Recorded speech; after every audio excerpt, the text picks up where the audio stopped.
Hello, my name is Kyle Swafford, and I'm here to take you on a sojourn through Brandon Sanderson's fictional universe, the Cosmere.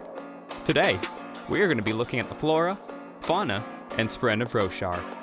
By the end of this episode, you should be well on your way to a deeper understanding of Roshar, and should have significantly fewer problems understanding what the heck people are talking about in both the Way of Kings and beyond.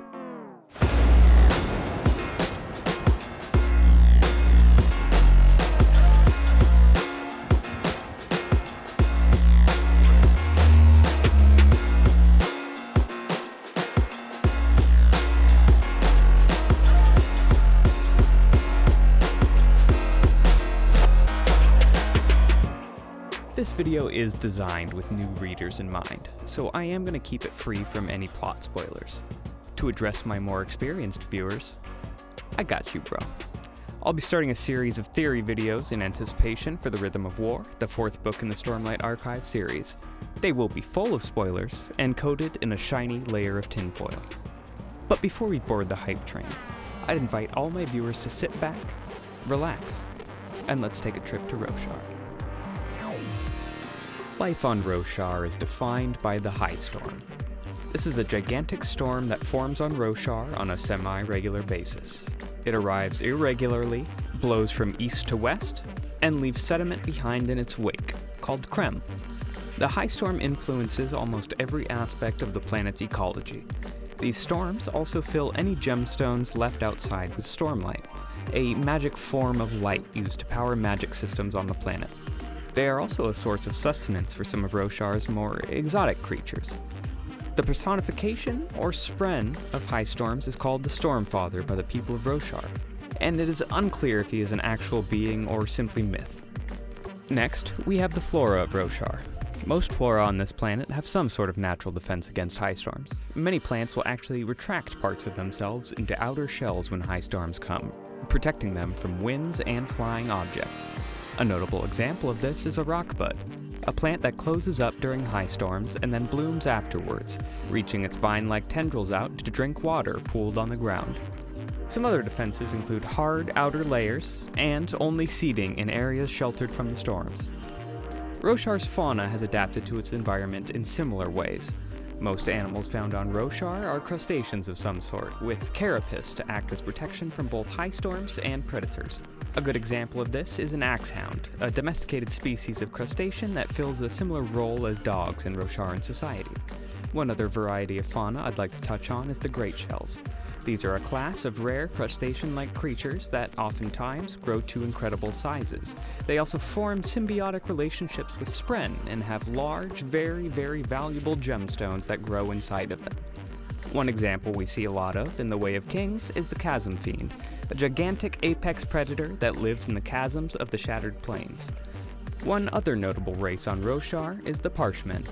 These are a race of humanoid creatures with red, black, and white marbled skin that act as a slave race for the humans of this planet. Right before Way of Kings, another variety of this race is also discovered by the Alethi, and they are referred to as the Parshendi. This variety is sentient and appears at least as intelligent as humans are. They refer to themselves as the Singers, as they communicate with each other through the use of rhythmic chanting.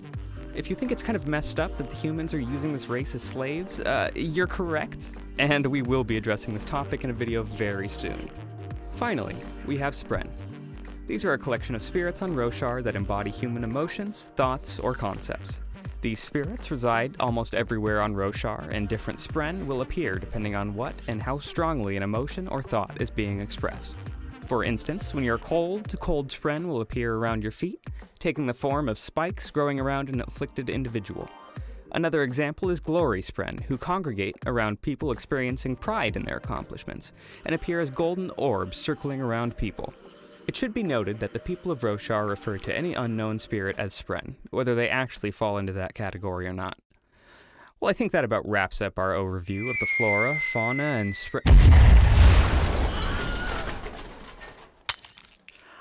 right, we almost forgot about Navarre. Forget everything I just told you about life on Roshar, as Navarre is completely different. This kingdom is inhabited by flora and fauna that resembles Earth, with normal grass, trees that don't move, and chickens. So many chickens. Note, on Roshar, birds are particularly rare, since they are not often seen outside of Navarre and their primary use on the planet is as food. All birds are referred to as chickens. Many of the inhabitants of Roshar are weirded out by this place, and it is unclear why everything is so different here. If you think this all seems a little suspicious, you are correct. And that actually wraps up my overview of Roshar and Flora and Fauna, and should put you on track towards a deeper understanding of both Roshar and the Cosmere. The next video I'll be working on will be a brief overview of Roshar's geography and cultures. I know I said this video was going to be about geography and culture, but I felt going over the plants and animals of Roshar first would help my viewers better kind of understand the cultures of this planet. There is so much that I can't wait to get to with you guys, but if you haven't started reading the books yet, I would strongly encourage you to go out, or stay in, and buy them. Storms, I've had fun explaining this all to you, and hopefully you've had half that fun watching the video. I'd very kindly remind you to like, subscribe, and follow me on Twitter for some quality creme posting, as well as general updates. Have a fantastic day, folks.